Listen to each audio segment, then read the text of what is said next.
Selamat datang. Hari ini kita akan membongkar sebuah fenomena yang mungkin sering Anda dengar, sel Indonesia. Tapi ini bukan sekadar istilah pasar. Ini adalah cerita tentang uang, kekuasaan, dan mengapa ekonomi yang katanya baik-baik saja bisa terasa seperti sedang sekarat. Mari kita mulai. Pertanyaan besarnya sederhana. Kok bisa, tiba-tiba, semua orang seperti menjual Indonesia? Apakah ekonomi kita tiba-tiba ambruk dalam semalam? Atau, ada sesuatu yang berubah di luar sana, di level global, yang kita tidak punya kendali? Dan kenapa? Efeknya di sini, di dompet kita, terasa begitu dahsyat? Ini kontradiksi yang harus kita pecahkan. Di satu sisi, pemerintah berkata, tenang. Fundamental ekonomi kita kuat. Pertumbuhan 5%. Utang terkendali. Di sisi lain, pasar dan media menjerit, rupiah anjlok. IHSG merah. Capital flight. Ini salah urus. Dua narasi yang bertabrakan. Siapa yang benar? Dan yang lebih penting, mungkinkah keduanya benar secara bersamaan? Jawabannya, iya. Keduanya benar. Tapi mereka melihat benda yang sama sekali berbeda. Pemerintah melihat stok neraca. Seperti foto masa lalu, kemarin, jantung kita masih berdetak normal. Pasar melihat aliran. Ekspektasi. Seperti video real time, saat ini, darah mengalir deras keluar dari tubuh. Dan disitulah tragedinya. Sebuah negara bisa punya neraca yang sehat, tapi sekarat karena aliran uangnya bocor deras dari pipa-pipa swasta yang keropos. Sel Indonesia, bukanlah histeria tanpa sebab. Ia adalah sebuah mesin. Sebuah proses mekanis dengan 4 langkah kerja yang kejam dan logis. Mari kita bongkar satu persatu. Tapi sebelum mesin itu bekerja, kita harus lihat dulu panggungnya. Ini yang kita sebut langkah 0. Ada 3 kayu kering yang sudah lama menumpuk. Pertama, posisi rupiah. Dalam sistem moneter dunia, rupiah itu seperti pemain kelas 2. Dolar AES adalah rajanya. Kalau terjadi guncangan, uang secara alami akan lari ke atas, ke dolar. Ini hukum gravitasi moneter. Kedua, pintu modal kita terbuka lebar. Uang bisa masuk dan keluar tanpa hambatan berarti. Ketiga, dan ini yang paling fatal, banyak perusahaan besar kita yang kecanduan utang dolar. Pendapatan mereka rupiah, tapi utangnya dolar.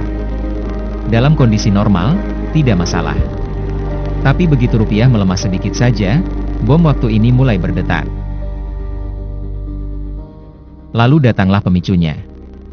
Langkah 1. Bayangkan Bank Sentral Amerika Serikat, The Fed, menaikkan suku bunga secara agresif. Obligasi pemerintah Amerika, yang dianggap aset paling aman sedunia, tiba-tiba menawarkan imbal hasil hampir 5%. Hampir tanpa risiko. Sekarang, posisikan diri Anda sebagai manajer investasi global. Anda bisa dapat 5% dengan aman di New York, atau 7% dengan risiko nilai tukar dan politik di Jakarta. Selisihnya hanya 2%. Apakah sepadan dengan risikonya? Bagi sebagian besar model kuantitatif, jawabannya tidak. Tombol sel Indonesia pun ditekan. Ini bukan vonis atas fundamental kita. Ini kalkulasi matematis yang dingin. Maka dimulailah langkah 2. Gelombang pertama banjir. Investor asing secara masif menjual obligasi negara kita, menjual saham-saham blue chip. Mereka menerima pembayaran dalam rupiah. Tapi mereka tidak mau rupiah. Mereka langsung menukarnya ke dolar AS untuk dipulangkan. Permintaan dolar melonjak. Rupiah mulai tertekan. Dan di pasar derivatif luar negeri, para spekulan ikut memperparah keadaan dengan bertaruh bahwa rupiah akan semakin lemah. Ini adalah pukulan pertama.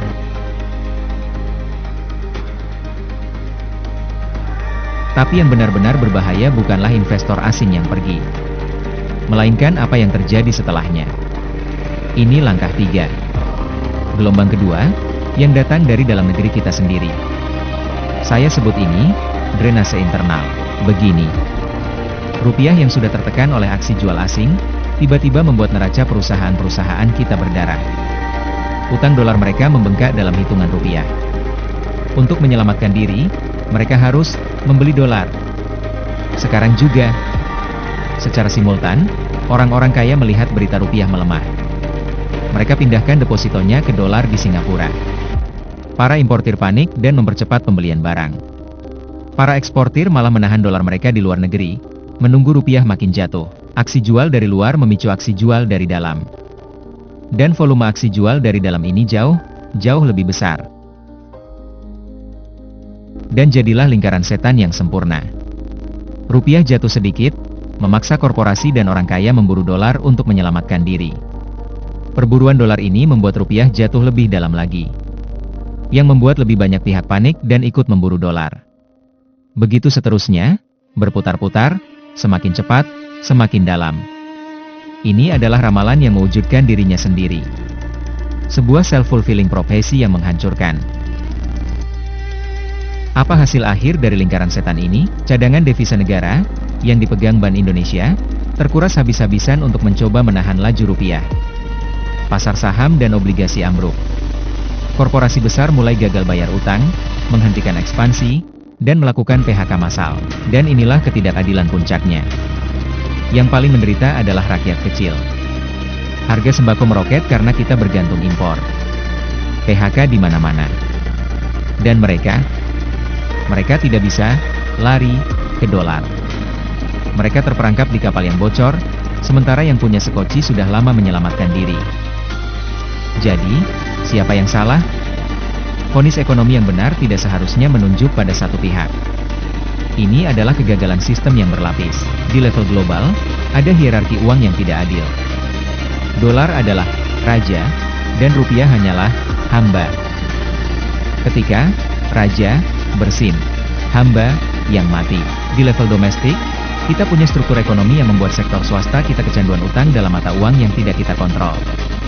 Dan kita tidak membangun ketahanan pangan dan energi. Sehingga ketika rupiah jatuh, rakyat langsung tercekik oleh harga impor. Dan yang paling ironis, kebijakan kita sendiri melucuti senjata untuk melindungi rakyat. Kita memuja defisit rendah dan pasar bebas, di saat yang sama badai global menghantam kita. Ini bukan salah urus satu periode. Ini adalah akumulasi dari pilihan-pilihan strategis selama puluhan tahun. Lalu, apa yang harus dilakukan? Bukan dengan cara-cara lama. Menaikkan suku bunga untuk menjaga kepercayaan pasar adalah seperti menyiram bensin ke api. Ia mematikan kredit domestik dan mempercepat PHK. Yang kita butuhkan adalah keberanian untuk berdaulat. Mengendalikan arus modal yang liar. Melindungi neraca sektor swasta. Menggunakan APBN sebagai tameng rakyat, bukan sebagai pajangan, disiplin fiskal. Dan yang paling fundamental, membangun kedaulatan pangan dan energi, sehingga kita tidak lagi mudah dijatuhkan oleh gejolak nilai tukar. Sebagai kesimpulan, sel Indonesia adalah gravitasi moneter yang berubah menjadi longsoran neraca. Ia bukan kecelakaan. Ia adalah fitur dari sistem yang kita ikuti. Dan karena itu, ia hanya bisa dihentikan dengan keberanian untuk mengubah sistem itu sendiri. Terima kasih sudah menonton video ini.